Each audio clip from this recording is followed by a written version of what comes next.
It began as an ordinary Sunday, or at least it seemed ordinary from the outside. The Brentwood estate, a sprawling $13.5 million property, sat quiet beneath the California sun. Birds chirped, cars rolled slowly down the gated streets, and the kind of serene stillness you expect from wealth and privacy filled the air. But behind those walls, something monstrous had unfolded. Something that would shake not just a family, but a community, a nation, and everyone who thought they knew the meaning of safety. 2 lives had been violently stolen, and one son would never be the same again. Have you ever asked yourself if you could truly know your own family? Could you walk through your childhood home and recognize the shadows that linger, the secrets that fester, the danger that hides behind familiar faces? This is not just a story of crime. It's a story of trust broken, love twisted into betrayal, and a warning that the monsters we fear are sometimes the ones closest to us. Before we continue, please hit the like button, subscribe to the channel, and turn on the notification bell for updates. Reiner, 78, and Michelle, 70, were discovered brutally stabbed in their home on that fateful Sunday. The bodies were found not by police, initially, but by their own daughter, Romy, 27. Imagine the shock. Imagine the horror. Romy walked into a scene that no child should ever witness, and in that instant, her entire life shifted. She reportedly told police about a dangerous family member, hinting that the person who should be suspected was not a stranger. And she was right. The person arrested that night, the person who had shattered the safety of the home, was her own brother, Nick, 32. Pause for a moment. Consider the weight of that. Your own brother, someone you grew up with, someone who shared your laughter, your holidays, your memories, is accused of ending your parents' lives. Could you recognize the signs before it was too late? Could you have prevented the unimaginable? The first shock of the day wasn't just the crime. It was the sudden collapse of the world they all knew. A family once perceived as affluent, stable, and harmonious had been hiding fractures so deep that they erupted violently. Neighbors reported hearing nothing. Friends assumed everything was normal.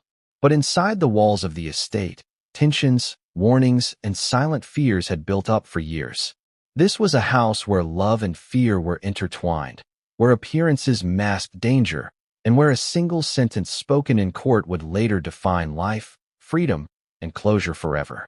But what actually happened that day? How did law enforcement piece together the events of a single, tragic night? What were the warning signs that, in hindsight, everyone missed? And most importantly, what happens when the person you trust most is also the person capable of the unthinkable? These are not rhetorical questions. They are the questions that haunt every courtroom, every investigation, and every family scarred by violence. Let's take a moment to understand the stakes. Nick Reiner, 32, was not some random criminal. He was the child of the victims, the brother of the woman who discovered the bodies. His life, his motives, his past behavior, all of it would now be scrutinized under the cold, unflinching eyes of the law. And while the world watches, the family wrestles with a more personal, internal trial. How do you reconcile the love you once had with the horror of what he allegedly did? Romy, the daughter, suddenly found herself thrust into a role no sibling should ever play. She became the witness, the informant, the person whose testimony could tip the scales of justice. And yet, even in that role, she was also grieving. The weight of discovering your parents' bodies, coupled with the suspicion of your brother's involvement, is nearly impossible to comprehend. Her actions that day set the stage for what would become a highly publicized investigation, and ultimately, the sentencing that now concludes this tragic story. Public fascination with cases like this often centers on the crime itself, but the story of the Reiner family is more than that. It's a story about the dangerous intersections of family loyalty, mental instability, secrecy, and societal expectations. It's about how money, privilege, and status can sometimes cloak deeper dysfunction. And it's about the human tendency to ignore subtle warnings until they explode into undeniable, irreversible tragedy. Consider for a moment the psychology at play. A son allegedly turns on his parents. How does this happen? Was it a moment of rage, a premeditated plan, or something that slowly festered over years? Experts in behavioral psychology, who have reviewed the case, point to patterns of entitlement, isolation, and unresolved conflict. They talk about subtle warning signs that friends and family often dismiss: withdrawn behavior, aggressive outbursts, obsessive tendencies. All of these factors, when left unchecked, can culminate in catastrophic results. And yet, the court system does not deal in hypotheticals. It deals in facts, evidence, testimony, and the law. The charges, 2 counts of first-degree murder, are severe because they reflect intent, premeditation, and the finality of the crime. The sentence, now pronounced and final, marks the end of the legal chapter. But can a sentence ever truly account for the emotional devastation left behind? Can justice ever be measured against the loss of 2 parents, the rupture of a family, and the shattering of trust? These are the questions that make this story linger long after the verdict is read. The media coverage, naturally, has been intense. Headlines scream accusations, arrests, and court appearances. But beyond the sensationalism lies a quieter, more human narrative. The moments of grief, the private conversations, the subtle expressions of guilt, fear, and regret that never make it onto the front page. It's in these human details that the full gravity of the story emerges. What made this case even more gripping to the public was the contrast between perception and reality. The Reiner family was outwardly successful, affluent, and seemingly cohesive. The estate itself, with its manicured lawns and imposing gates, suggested stability and control. But appearances, as the saying goes, can be deceiving. Behind closed doors, relationships were fractured, communication was strained, and danger, some would argue, had been silently gestating for years. And now, the sentence is final. Nick Reiner will face the consequences of his alleged actions.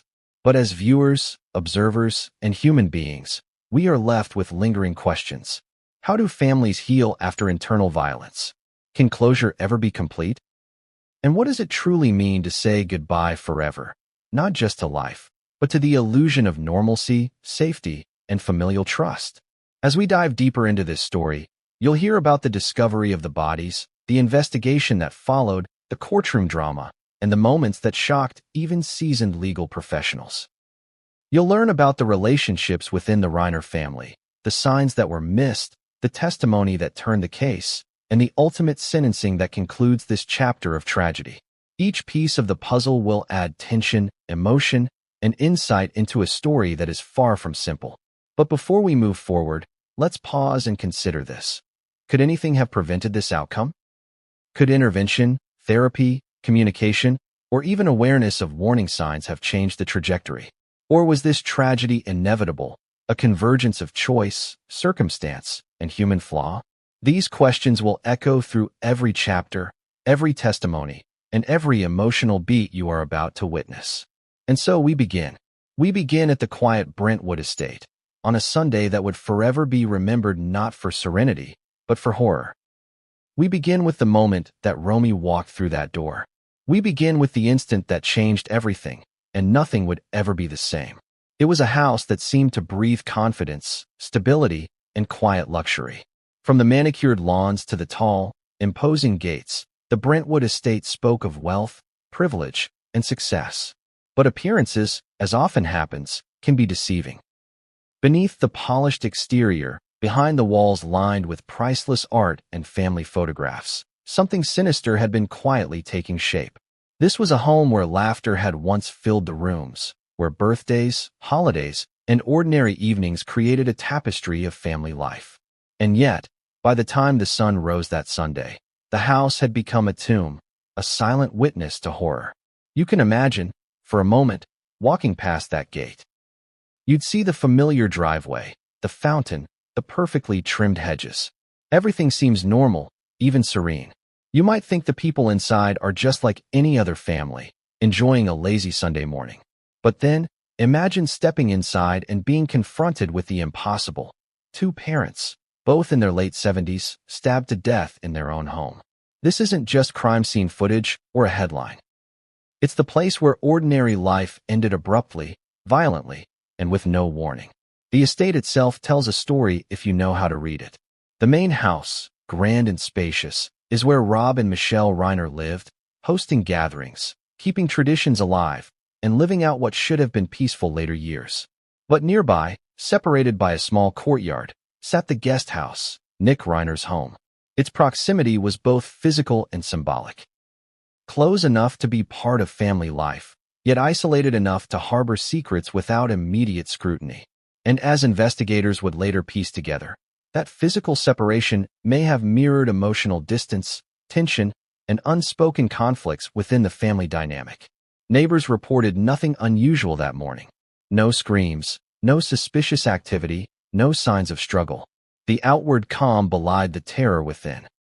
But even without external witnesses, every room, every hallway, every shadow in that estate held fragments of the tragedy that had unfolded. The kitchen where a mother might have prepared breakfast, the living room where the father read quietly. Each space became part of a grim tableau. And then there was the guest house, the place where the alleged perpetrator lived, a structure that would later become the focal point of questions, suspicions, and emotional heartbreak. Romy Reiner, the daughter, discovered the scene. It is impossible to overstate the gravity of that moment. She walked into what should have been the safety of her home, expecting normalcy, routine, even comfort. Instead, she encountered death. And with that discovery came a second, equally heavy burden. The realization that the person she should have trusted most, her own brother, might have been responsible. In one instant, the fabric of family life was torn apart. Trust, safety, love, all evaporated in a matter of seconds. Think about that. A home is supposed to be a sanctuary. It is where you feel safe, where relationships are nurtured, where the outside world cannot touch you. And yet, this sanctuary became a scene of ultimate betrayal. The estate, with all its walls, gates, and security measures, could not protect its own residents from the danger that emerged from within. That's the haunting paradox of this tragedy. It wasn't a stranger who struck, it was someone bound by blood, someone whose name you would expect to hear in family anecdotes, not in headlines about murder. But the house itself holds secrets beyond the immediate crime. Investigators noted subtle signs that, in hindsight, hinted at underlying tensions. Doors that were locked more tightly than necessary. Arguments overheard through walls, muffled but persistent. Behavioral changes that family members noticed but dismissed as typical sibling disagreements or the stresses of adult life. Wealth, after all, can obscure danger. Privilege can create a bubble, a sense of immunity from ordinary risks, making it easier to overlook warning signs until they explode into catastrophic events. Even the layout of the estate may have contributed to what happened. The main house and the guest house were connected by a short pathway, a courtyard, and shared security cameras. Yet the physical separation allowed for privacy and concealment. No one had reason to suspect that a Sunday morning would turn into a crime scene. And when the emergency call was finally made, every detail, the layout, the distances, the access points, would be scrutinized, revealing the mechanics of a tragedy that seemed almost improbable. As law enforcement arrived, the stillness of the house became almost unbearable. Officers moved cautiously, cataloging evidence, ensuring that the crime scene was preserved. Every detail mattered: the position of the bodies, the blood patterns, the signs of struggle. Each piece of evidence would later become central in court, dissected for meaning, motive, and sequence of events. But in those early hours, the estate itself was a silent witness, its walls absorbing the shock, horror, and grief that no one inside could escape. And yet, even as investigators worked, questions multiplied. How had this happened unnoticed? Why were neighbors, friends, and family not aware of the depth of dysfunction? What could have predicted that a Sunday morning would turn into a scene of ultimate tragedy? Each unanswered question added to the sense of suspense, tension, and emotional weight that surrounds the story. It wasn't just a crime. It was a lesson in human vulnerability, the fragility of trust, and the hidden dangers that sometimes live within families. Consider the psychological landscape. In homes like this, there are layers of expectation, hierarchy, and unspoken rules. Parents maintain authority, children navigate independence, and everyone tries to balance love with discipline, trust with caution. But when those dynamics are strained, when warnings are ignored or dismissed, when isolation or resentment festers, ordinary tensions can escalate into catastrophic outcomes. Investigators, psychologists, and legal experts alike would later point to these patterns as critical in understanding not just what happened, but why it could happen in a home that seemed otherwise perfect. Even the timing of the tragedy raises questions. Sunday mornings are typically calm, reflective, and routine. It's a day for rest, family meals, and planning for the week ahead. The fact that this crime occurred at such a seemingly benign time adds to the unsettling nature of the story. It underscores the unpredictability of human behavior, the idea that danger can arise at any moment, and that no amount of wealth, security, or planning can completely safeguard against the consequences of unaddressed conflict within a family. The estate itself would later become a symbol in media coverage and public imagination. Its beauty, size, and opulence contrasted sharply with the horror inside. Photographs of the exterior, pristine lawns, and elegant architecture circulated alongside headlines of murder, betrayal, and tragedy. This contrast between the appearance of normalcy and the reality of horror heightened the emotional impact, making the story resonate far beyond the immediate community. People could look at that house and understand, at least in part, the shocking gap between perception and reality. And yet, the human element remained central. Romy's discovery of the crime, her immediate reactions, and her role in alerting authorities are pivotal. She became the lens through which the investigation began. Her courage, her trauma, and her willingness to speak, even in whispers, even in fear, set the stage for what would unfold in the coming weeks, months, and eventually, years. She was both witness and victim, caught between grief for her parents and the unimaginable suspicion surrounding her brother. As the first responders moved through the house, the silence was profound. It was the silence of a home that had known life and joy, abruptly replaced by the stillness of death. Every creak in the floorboards, every draft in the hallways, seemed amplified. The estate, in that moment, was no longer just a property. It was a character in the story, silent yet potent, holding the memory of what had occurred and the questions that would haunt the investigation. And so, the stage was set. A luxurious estate, once a symbol of comfort and family, had become a crime scene. A daughter had discovered a nightmare. A son would be accused of unspeakable acts. And the quiet, sunlit streets of Brentwood would soon be filled with investigators, reporters, and the heavy weight of public fascination. But the story was far from over. The house, the family, and the unfolding investigation all had secrets yet to reveal. And what came next? The arrest, the charges, and the first shocking courtroom revelations would change everything. No one could have predicted the chain of events that would follow, the twists that would grip the public, or the finality that would come with a single, irrevocable sentence. It was a moment Romy Reiner would never forget. A moment that would haunt her dreams, shape her life, and forever change the course of her family's story. Imagine walking into your own home and realizing that everything you once took for granted, the safety of your parents, the warmth of your family, the routine of ordinary life, had been shattered beyond repair. That is the reality Romy faced when she discovered her parents, Rob and Michelle Reiner, stabbed to death in their Brentwood estate. The discovery was more than just shocking. It was apocalyptic, emotional, and incomprehensible all at once. Romy, 27, entered the estate expecting perhaps a quiet Sunday morning, perhaps the smell of fresh coffee, perhaps the subtle signs of her parents' presence. Instead, she encountered the scene of a nightmare no one should ever witness. Every step, every hallway, every familiar room became a reminder that the life she knew had ended. But what exactly did she see? The official reports, pieced together by law enforcement, describe a scene of chaos and horror. Blood, evidence of struggle, and the unmistakable finality of death were everywhere. Yet beyond the physical evidence, the emotional weight was suffocating. Romy's instincts, shock, disbelief, grief, had to compete with the immediate need for action. She reportedly told police that a dangerous family member should be a suspect, hinting at a suspicion that would soon become the center of the investigation. The courage it takes to speak such a truth in the middle of a trauma is hard to comprehend. It is not just bravery. It is a piercing clarity in a moment of unimaginable grief. Let's step back for a moment and consider the timeline. Law enforcement was not the first to arrive. Romy, a daughter, was the initial witness. She discovered the bodies and, in that instant, became the linchpin for the unfolding investigation.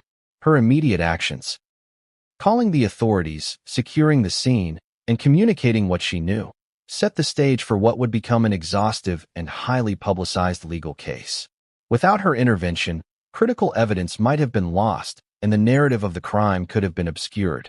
Now, imagine the internal chaos she must have felt. In one hand, grief so raw it is almost paralyzing. In the other, the dawning suspicion that her own brother could be responsible. How does a person navigate such duality? How do you process the unimaginable reality that the person you grew up with, shared milestones with, and trusted implicitly might have committed the ultimate betrayal? These are questions that Romy faced alone in the initial moments, questions that no family, therapist.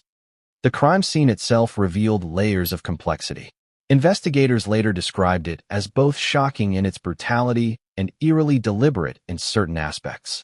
There were signs that the perpetrators, or perpetrator, acted with precision, targeting the victims in a way that suggested both anger and calculation.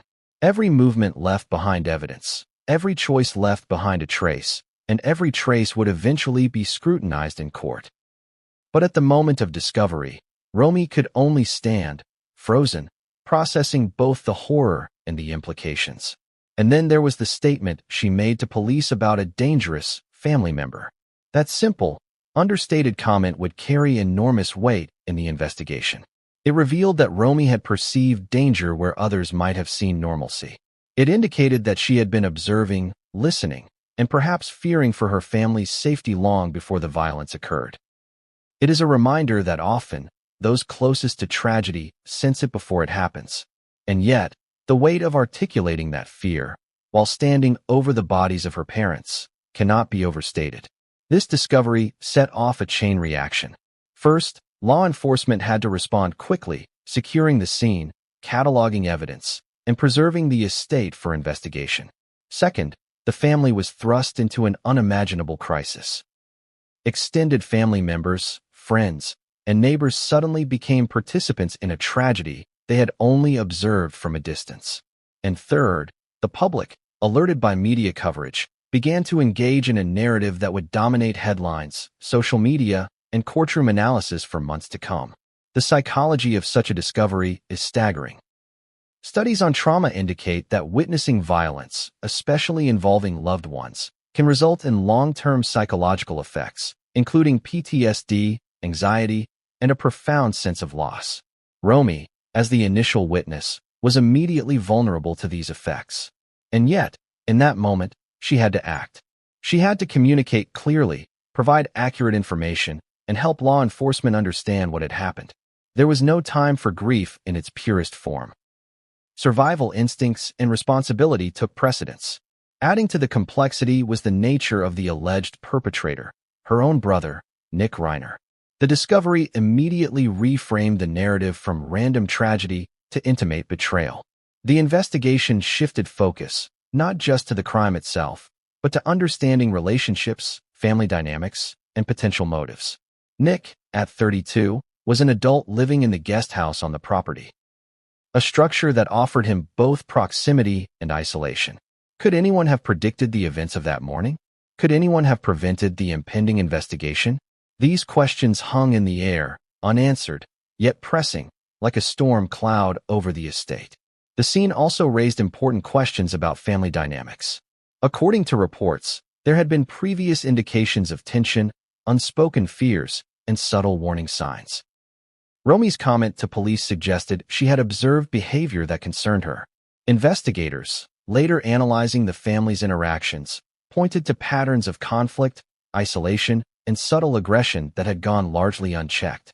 In hindsight, these signs may have seemed like small, everyday frustrations, but collectively, they painted a picture of a family vulnerable to escalation, a house teetering on the edge of disaster.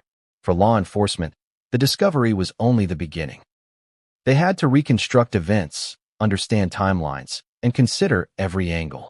Every object in the house could be evidence. Every statement by family members could be crucial. And as the investigation unfolded, the details of the crime scene would be dissected in court, providing the backbone for charges, testimonies, and eventually, sentencing. But at the moment of discovery, all that mattered was the raw reality. Rob and Michelle Reiner were dead, and their daughter had walked into a scene that no one should ever endure. Even neighbors and the surrounding community were shocked by the discovery. Reports indicate that no one heard arguments, screams, or indications that a crime was imminent. The silence outside contrasted violently with the chaos inside. This dichotomy, the quiet suburban streets versus the horror within the estate, added a layer of surrealism to the narrative. It emphasized a theme that would resonate throughout the case. Appearances can be deceptive, and danger can exist right beneath the surface of everyday life. And then there's the human dimension that goes beyond evidence. Romy's emotional experience, her courage, and her immediate response were all critical in shaping the investigation. She was not just a witness. She became a guide for law enforcement, a narrator for a story unfolding in real time, and a key figure whose observations could either confirm or refute emerging theories about what had transpired. The interplay between grief and duty, between horror and clarity, became central to understanding not only the discovery itself, but the family's trajectory in the weeks to come. The moment of discovery also set the tone for media coverage and public perception. Headlines would focus on the sensational aspects: a high-profile family, wealth, tragedy, and betrayal. Social media would speculate, analyze, and debate motives and responsibility. But beneath the public narrative, there was a quieter, more profound truth. A family had been destroyed from within, a daughter had borne witness to a trauma beyond comprehension, and the course of justice was about to begin. And now, as the investigation launched, questions multiplied. How long had the tension been brewing? Were there missed opportunities to intervene? Could someone have prevented the tragedy? The discovery was not just the physical moment of walking into a crime scene. It was the emotional, psychological, and narrative starting point for everything that would follow. The arrest, the charges, the trial, and eventually, the sentencing that would finally bring closure, at least legally, to a shattered family. In the quiet of the estate, after the initial shock, after the first responders arrived, after Romy's statement had been made, the house seemed to hold its breath. The walls, once filled with life, now held silence, grief, and the weight of a secret that had been revealed too late. The discovery had changed everything, but it was only the beginning. The investigation, the court proceedings, the unraveling of family history, all of it would hinge on this moment. And so, the discovery that day was not merely an event. It was the catalyst, the turning point, and the doorway into a story that would grip the public, challenge perceptions, and confront every assumption about family, trust, and the fragility of human relationships. The stage was set for the arrest, the charges, and the courtroom drama that would dominate headlines and define lives forever. Who was Nick Reiner? On paper, he was the son of Rob and Michelle Reiner, raised in privilege, surrounded by love, and afforded every opportunity a wealthy family could provide. A 32-year-old living in the guest house of the Brentwood estate, Nick was known to friends and acquaintances as quiet, reserved, perhaps even introverted. But the question that would haunt investigators, family members, and the public alike was this: how well do we ever truly know the people closest to us? Can someone live beside you, share your meals, laugh at your jokes, and still harbor darkness so deep it can erupt into unimaginable violence? Nick's life, like many who grow up in affluent households, was marked by dualities. To the outside world, he was a young man with a stable home, financial security, and the freedom to pursue his interests. Yet within the family, cracks existed, subtle tensions, small disagreements, emotional distance. Investigators would later describe patterns of behavior that, while unremarkable to some, hinted at deeper struggles, periods of withdrawal, occasional aggressive outbursts, and a tendency to isolate himself in the guest house. These patterns, seemingly mundane, would become critical in understanding the dynamics that culminated in tragedy. The guest house itself played a symbolic role in Nick's life. It was close enough to be part of family life, yet far enough to allow for privacy, secrecy, and, some might argue, a breeding ground for simmering resentment or unchecked impulses. Living separately, Nick had the freedom to operate without immediate oversight, which, in retrospect, added a layer of complexity to the investigation. Was the isolation protective, or did it provide cover for the emotional and behavioral issues that would later become central to the case? Friends and acquaintances painted a conflicting picture of Nick. Some described him as polite, thoughtful, and intelligent, someone who maintained a quiet presence and seemed content to live in the background. Others hinted at moments of tension, mood swings, and behavior that felt unpredictable. These contradictions would be dissected during the trial, as prosecutors and defense attorneys alike sought to paint a picture of the young man at the center of a devastating crime. But outside the courtroom, these nuances raised questions about perception versus reality. How could a person be both seemingly normal and capable of the unspeakable? Family dynamics added another layer to the story. Nick was the older sibling of Romy, the daughter who discovered the bodies. Their relationship, like many siblings, was complex, marked by love, rivalry, and the subtle push and pull of growing up in the same household. But as the investigation unfolded, the nuances of their relationship became critical. Romy's statements suggested that she had sensed danger before the crime occurred, a fact that cast a long shadow over their interactions. The idea that she may have quietly feared her own brother introduces a chilling psychological dimension. How does fear manifest within families, and how often is it ignored or dismissed until it becomes reality? It is important to understand that Nick's public persona and private life were starkly different. To the outside world, he appeared as a young adult navigating life in a secure environment, insulated by wealth and opportunity. Privately, however, investigators would later suggest that there were tensions, conflicts, and possibly mental health challenges that went unaddressed.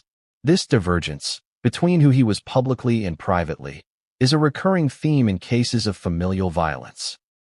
It underscores the difficulty of truly knowing someone, even those closest to us, and the potential consequences when warning signs are missed.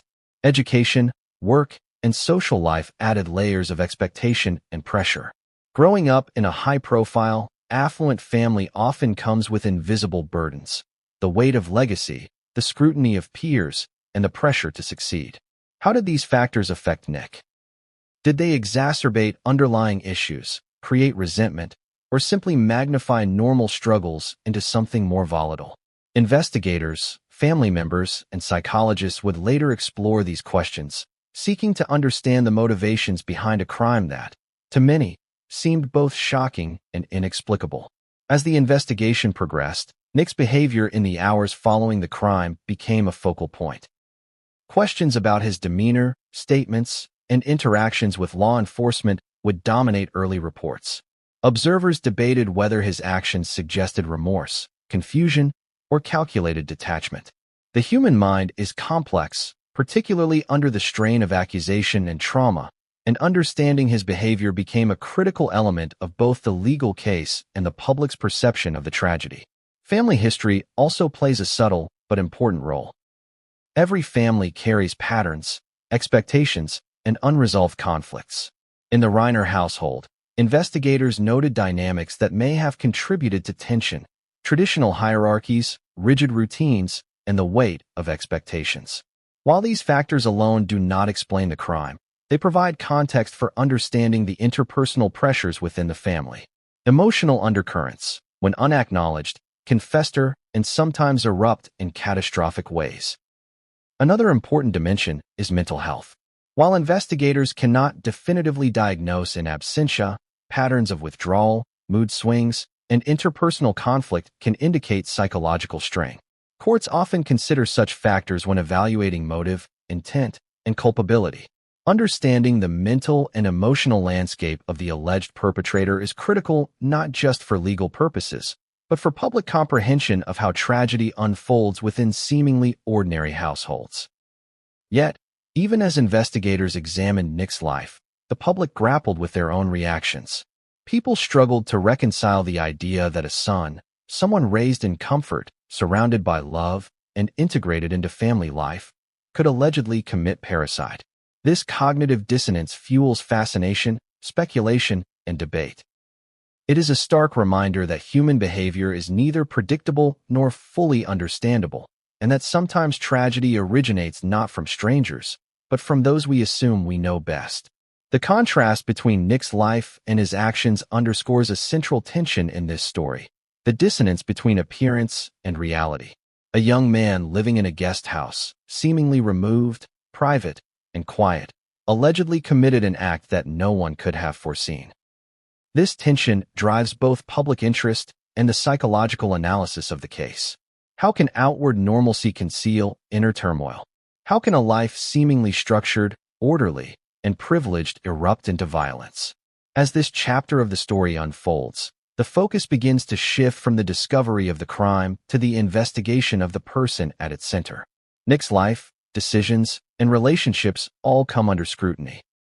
Every conversation, every interaction, every behavioral nuance becomes a piece of the puzzle. Investigators, psychologists, and the public alike are drawn to the same question: what drove him to allegedly commit such a devastating act?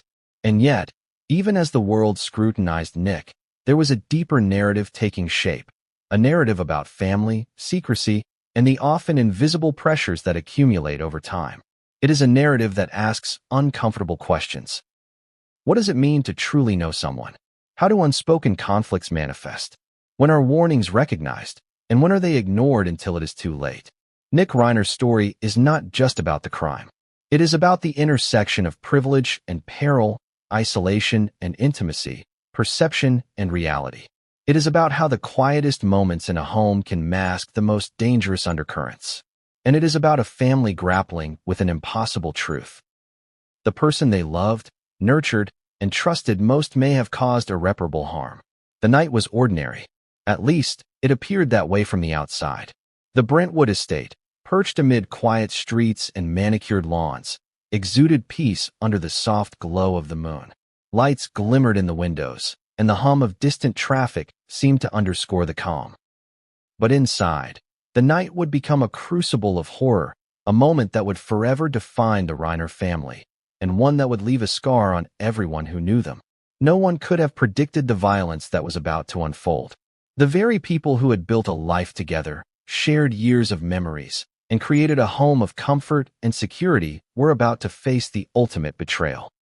It's hard to overstate the horror of realizing that someone who lived in the same property, who had grown up in the same household, could allegedly transform a peaceful evening into a scene of unspeakable brutality. The night began with ordinary routines. Rob and Michelle Reiner were reportedly engaging in the quiet rituals of daily life, perhaps reading in the living room, preparing a late dinner, or simply enjoying the calm of a Sunday evening. In parallel, Nick Reiner was in the guest house, isolated yet nearby, occupying a space that offered both privacy and proximity. To an observer from the outside, it might have seemed like the perfect, serene family evening. But appearances were misleading. What investigators would later reconstruct suggests a sequence of events that is as chilling as it is devastating. The alleged act did not happen in a moment of random anger. It appears to have been deliberate, calculated, and horrifyingly intimate. Each movement, each decision, carried consequences that would reverberate beyond the walls of the estate. The very layout of the house, the pathways, doors, and spaces, may have influenced how events unfolded. The guest house, in particular, provided both opportunity and concealment. Timing was crucial. The attack reportedly occurred during a narrow window when the parents were vulnerable, isolated from immediate external intervention, and perhaps unaware of the danger that lurked close by. Experts in criminal behavior later emphasized that such acts often involve planning, whether conscious or subconscious. It is the calculated element that heightens the horror. This was not merely a crime of passion, but a sequence of decisions with irreversible consequences. Romy, the daughter, would later recount the moment of discovery, but the events leading up to that moment are equally significant. The night, according to investigators, was filled with tension, silent, nearly invisible to outsiders, but potent within the home. Small signs, overlooked by casual observers, may have hinted at the impending tragedy. Doors left slightly ajar, muffled conversations, or a sense of unease that permeated the air. Families often overlook such signals, dismissing them as trivial, routine, or the normal ebb and flow of domestic life. The attack itself, while horrifying, also provides insight into the psychological dynamics at play. Those who commit acts of familial violence often operate under complex motives, a mixture of anger, frustration, perceived injustice, or even distorted notions of control. In this case, the alleged perpetrator, Nick Reiner, acted against those who had nurtured and raised him. The intimacy of the act magnifies the horror, creating a psychological weight that extends far beyond the immediate physical violence. The betrayal itself becomes part of the trauma, infusing grief with a sense of shock, disbelief, and incomprehension. Investigators focused on physical evidence, the placement of the victims, patterns of injury, and other forensic markers. Each detail provided a fragment of the story, helping to reconstruct a night that no one would have witnessed in full. Blood patterns, defensive wounds, and the positioning of the bodies offered clues about what had happened, while also painting a vivid, harrowing picture of the final moments of Rob and Michelle Reiner.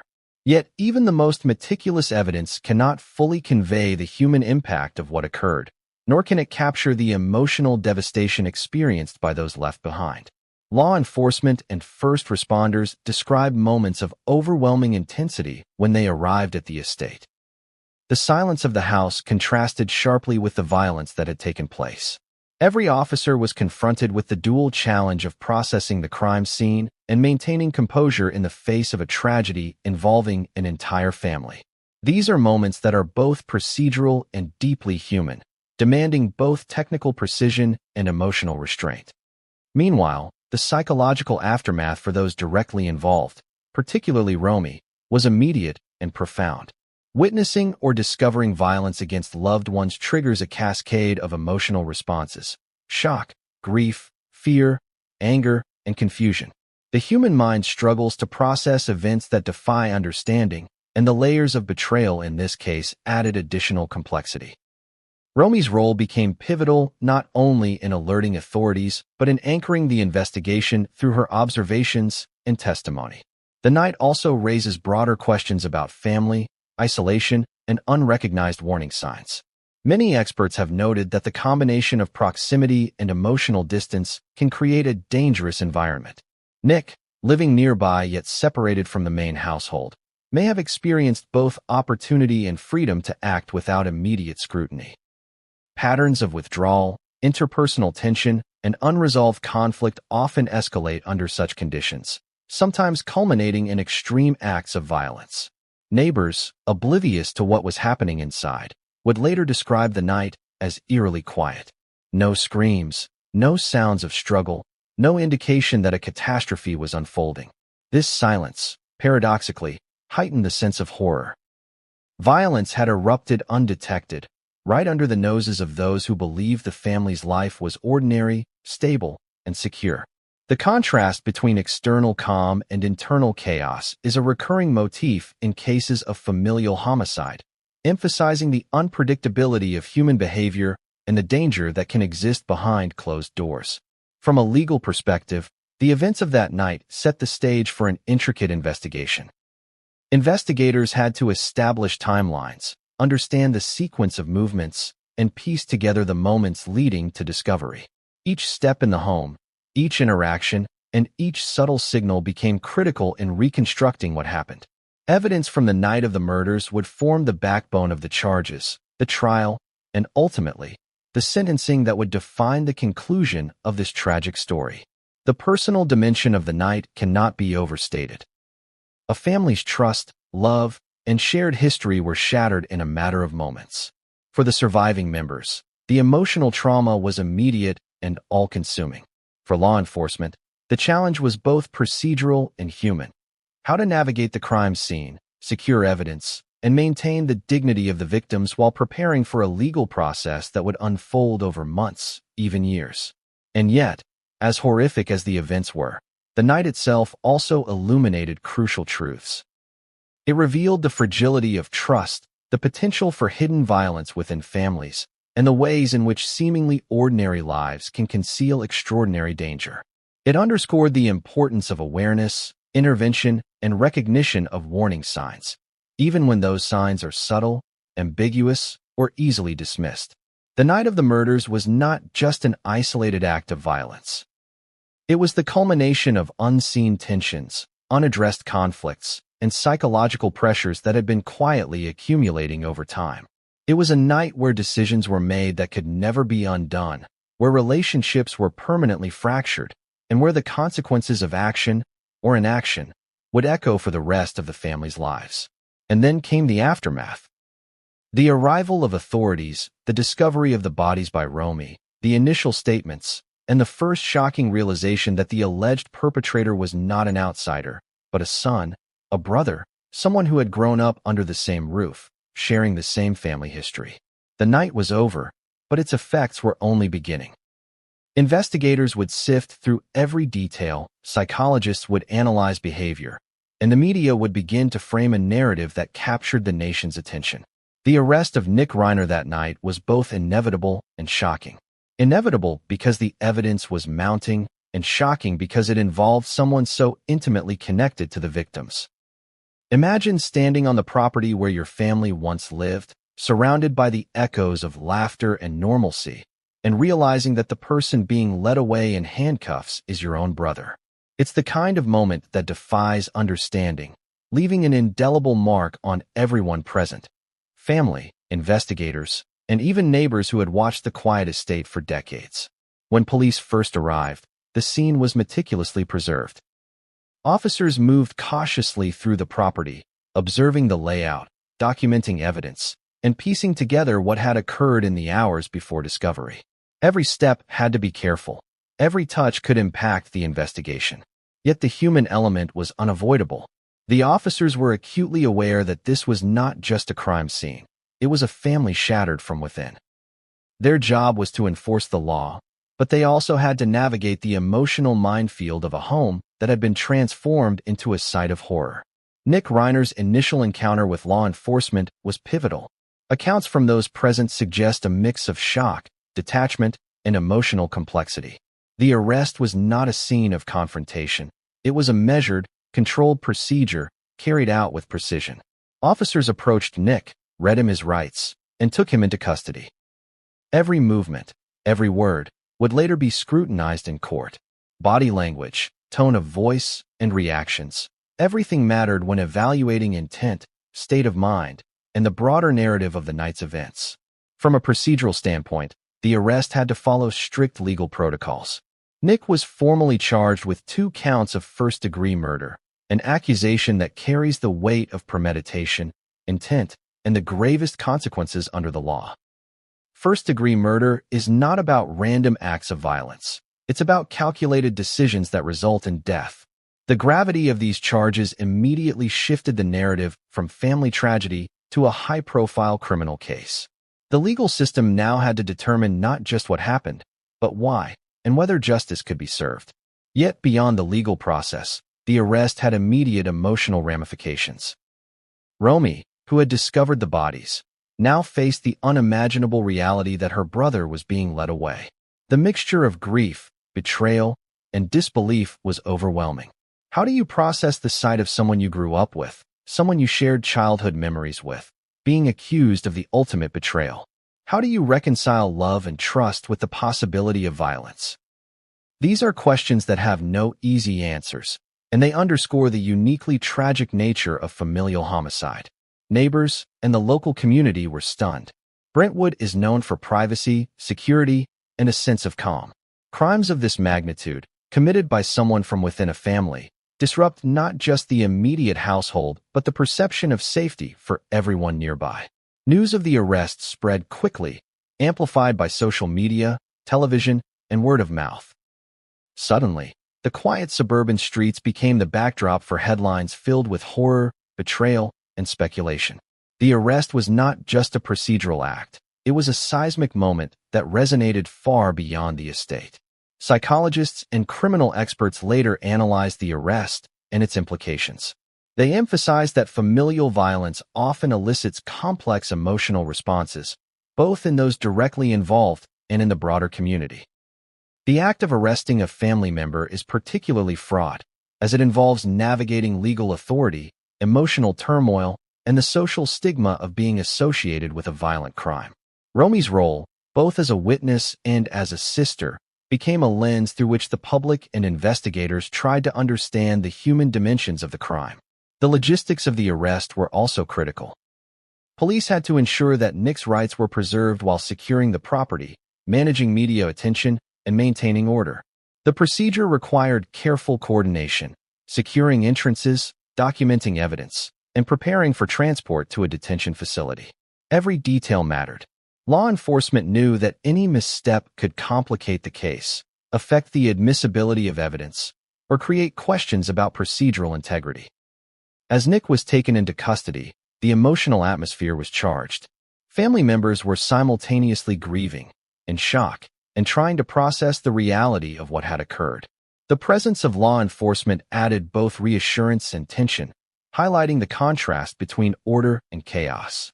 For the public, the arrest provided a tangible point in the narrative, a moment when the story moved from discovery to accountability, from speculation to formal accusation. The charges themselves, 2 counts of first-degree murder, are rare in familial cases. Statistically, most domestic homicides involve impulse or temporary rage rather than premeditation. The legal designation of first-degree murder suggests deliberation, planning, and intent, elevating the severity of the crime and shaping both public perception and courtroom strategy. The arrest was therefore not only an emotional turning point, but a legal one, setting in motion the machinery of justice that would determine Nick's fate. It's also important to recognize the symbolic impact of the arrest. In many cases of familial violence, the act of detaining the accused represents a tangible confrontation with the rupture of trust. For Romy and the extended family, seeing Nick in handcuffs crystallized the reality of betrayal. It was no longer theoretical. The person who had once been a son, a brother, a part of daily life, was now formally accused of destroying that life. Law enforcement and legal professionals would later note that arrests in high-profile familial cases carry additional layers of complexity. Media scrutiny, public reaction, and family dynamics can all influence the process, even indirectly. Officers must maintain professionalism while recognizing the emotional intensity of the moment. In Nick's case, every action, from the reading of rights to the transport to detention, was subject to both legal and social magnification, turning a procedural act into a narrative event with lasting repercussions. Meanwhile, inside the estate, the aftermath of the arrest created a new emotional landscape. Romy, grieving and processing trauma, had to navigate the dual realities of loss and familial betrayal. Other family members, friends, and associates faced similar challenges, trying to reconcile affection, memory, and trust with the horrific events of the night. The arrest was not an endpoint. It was a catalyst, initiating a cascade of legal proceedings, emotional confrontations, and public scrutiny that would unfold over months and years. The arrest also framed the next chapter of the story: investigation, evidence collection, and the building of a case that would eventually go to trial. For law enforcement, the task was to establish a timeline, document every detail, and ensure that the case would withstand the scrutiny of the courtroom. For psychologists and criminologists, the focus shifted to understanding motive, behavior patterns, and family dynamics. For the public, the arrest became a touchstone moment, the point at which speculation turned into a narrative of accountability. And yet, the human element remained at the center. Behind the procedural details, the charges, and the headlines, there was grief, fear, and disbelief. The arrest transformed the estate from a crime scene into a symbol of loss, betrayal, and the fragility of trust. It marked the transition from tragedy to legal action, from private horror to public scrutiny, and from shock to the long process of investigation and adjudication. The arrest of Nick Reiner was more than a procedural event. It was the fulcrum upon which the entire story turned. It set the stage for the examination of motive, the uncovering of evidence, and the unfolding of courtroom drama that would capture national attention. Every subsequent development, from testimonies to sentencing, traced back to this pivotal moment, when law enforcement stepped onto the estate, confronted the reality of familial violence, and took custody of the accused. The moment the charges were officially filed, the gravity of the situation hit everyone involved. 2 counts of first-degree murder. Those words alone carry immense weight, but in the context of the Reiner family, they were nearly incomprehensible. First-degree murder is not a crime of impulse. It is deliberate, premeditated, and calculated. It signals intent, planning, and a conscious decision to take a life. In this case, the lives taken were those of Rob, 78, and Michelle, 70, two people who had nurtured, raised, and loved the very person now accused of ending them. For prosecutors, the path to filing these charges required meticulous attention to detail. Evidence had to be collected, statements recorded, and timelines established. Every scratch, wound pattern, and piece of forensic data could contribute to establishing intent. In cases of familial homicide, prosecutors must balance legal precision with sensitivity to the surviving family members, particularly when the alleged perpetrator is intimately connected to the victims. Every decision at this stage is magnified, both legally and emotionally. From the perspective of the family, the charges brought a complex mixture of relief, sorrow, and disbelief. Relief, because the legal system was beginning to address the crime. Sorrow, because the magnitude of the loss became fully formalized. And disbelief, because the notion that a son could be charged with killing his parents defies the core of familial expectation. No one is ever fully prepared to reconcile parental love with the reality of intimate violence. The legal definition of first-degree murder requires proof that the accused acted with premeditation. This is critical because it distinguishes impulsive acts from deliberate ones. For Nick Reiner, the prosecution argued that evidence suggested a calculated sequence of events.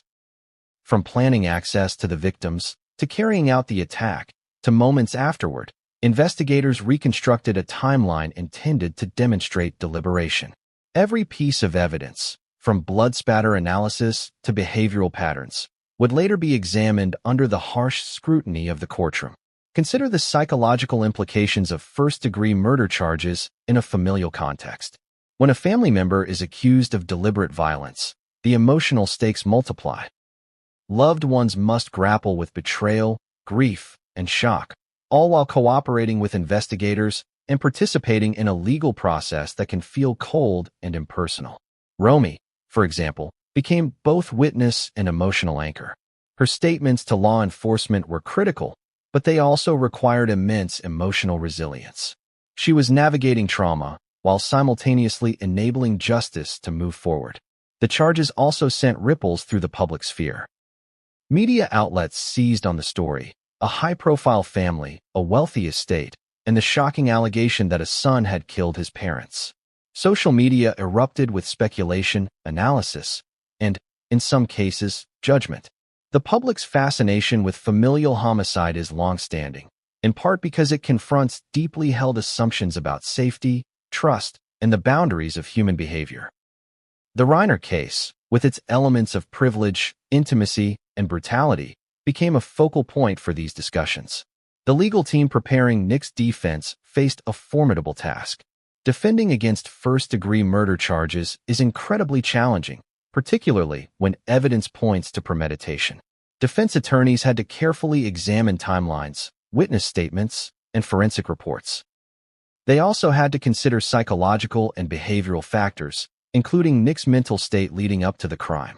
In high-profile cases, legal strategy is also intertwined with public perception. Every action, statement, and filing is scrutinized by both the court and the media. For law enforcement, proving premeditation required piecing together the sequence of events with precision. Surveillance footage, witness statements, and physical evidence all contributed to the narrative. Investigators worked to show that the actions were deliberate, that opportunity and intent existed, and that the crime was not an accident or spontaneous act. The concept of intent is central in first-degree murder cases. It is what elevates the crime from tragedy to one of the most serious offenses in the legal system. The emotional weight of the charges cannot be overstated. Every mention of first-degree murder in court, media coverage, or family discussions reinforced the gravity of what had occurred. It is not merely a legal label. It is a statement about human behavior, morality, and the devastating consequences of intimate betrayal.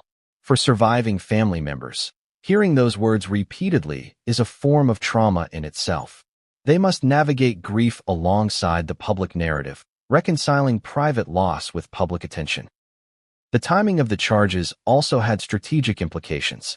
Prosecutors needed to ensure that evidence was solid, that witnesses were prepared, and that the case could withstand the scrutiny of cross-examination. Every procedural step, from filing to arraignment, was designed to build a case that could ultimately hold up in court.